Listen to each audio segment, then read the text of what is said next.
All right, next I have a question by Scarlet Rose.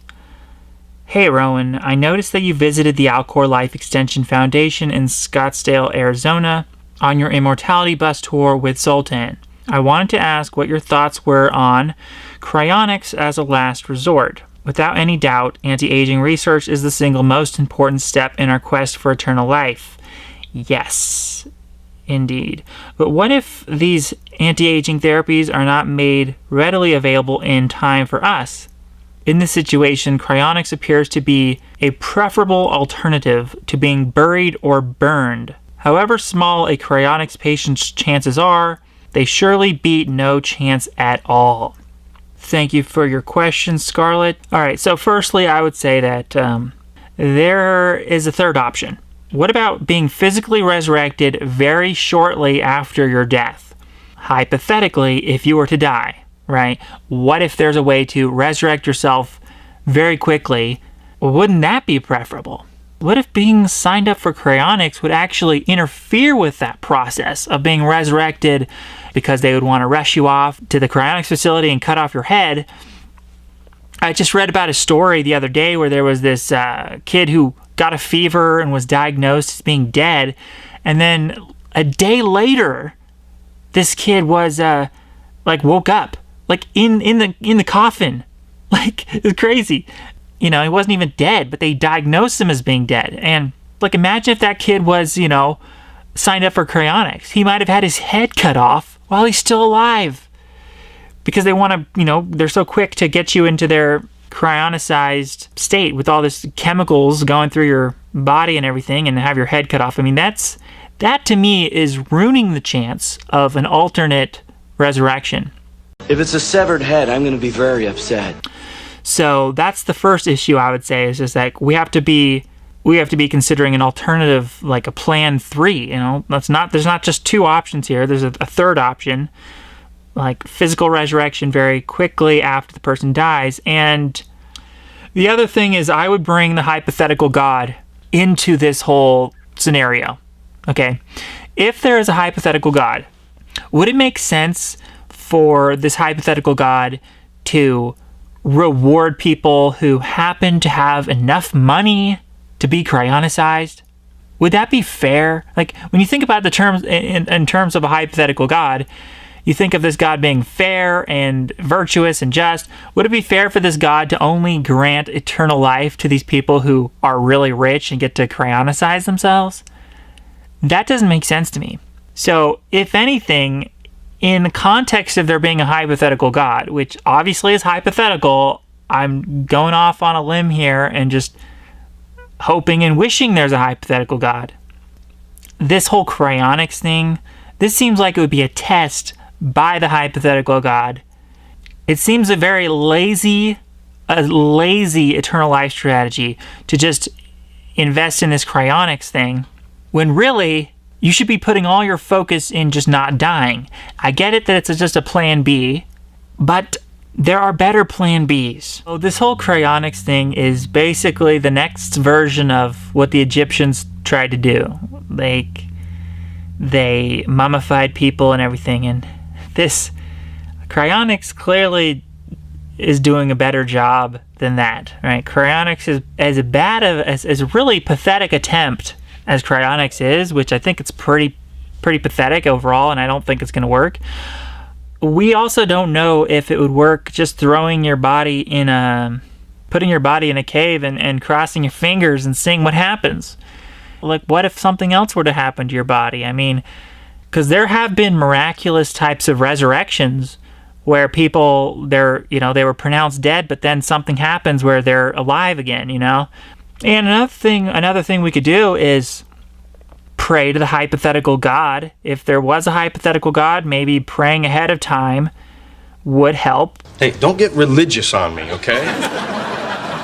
Praying that you, in the instance that you were to die, in that the hypothetical scenario, if that were to happen, pray that you would be resurrected physically. Also, you could try proving your worthiness of being resurrected, like living a really good life, being the best person ever, and hoping that maybe you were good enough to be resurrected, but not just resurrected. How about being so good that maybe the God would protect you from dying in the first place? You, no trouble. Me, fifth element. Supreme being. Me, protect you. It really seems that if you've died, you've really failed. Like, maybe if you're good enough, the hypothetical God would just grant you protection from even dying. Like, that's how good I want to be. I want to be so good that if there is a hypothetical God, that maybe the God would never let me die in the first place. And I get that that's all wishful thinking, and I admit it's wishful thinking. But so is cryonics. Okay? I admit, okay, what I'm proposing here, going this route of the hypothetical God, and hopefully the hypothetical God will grant you protection from death, and that if you were to die, you'd be resurrected. Look, I get that's all wishful thinking, but so is the cryonics. So both of us are relying on a wishful thinking that if we were to die, somehow we would be resurrected. Both of us are doing that.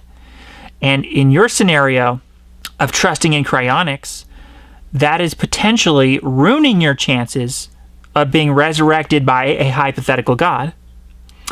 And yes, in my scenario, putting all my eggs in the God basket and trusting in the hypothetical God rather than the cryonics, I could be potentially ruining my chances of being resurrected if there were no God, and if cryonics were the only way to be resurrected. So both of us are gambling, essentially. We're both throwing the dice and hoping that our version pans out to be the best version. Look, I don't put zero stock in the hypothetical God. I do put some stock in that. Honestly, at this point, I put more stock in the hypothetical God, that the hypothetical God would resurrect me, than these people in your cryonics facility where a billion things could go wrong. And, and here's the thing.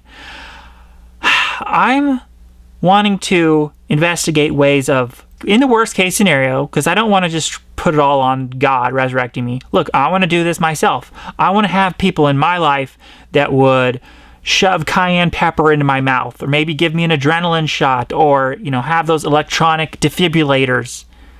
Like, there are other ways of being resurrected immediately in the scenario that you were to die, like have a heart attack or something.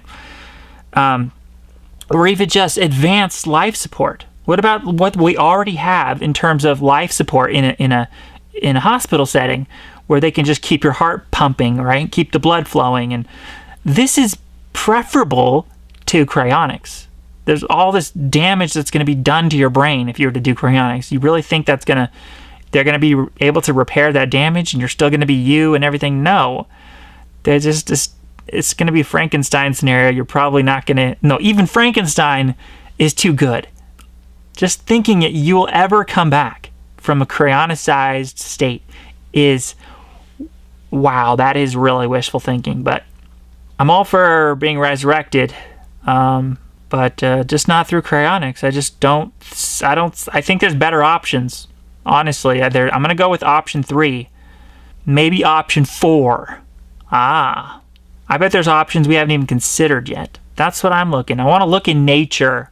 I want to look to what insects are doing, what animals are doing, and obviously it looks like they're all just dying, right?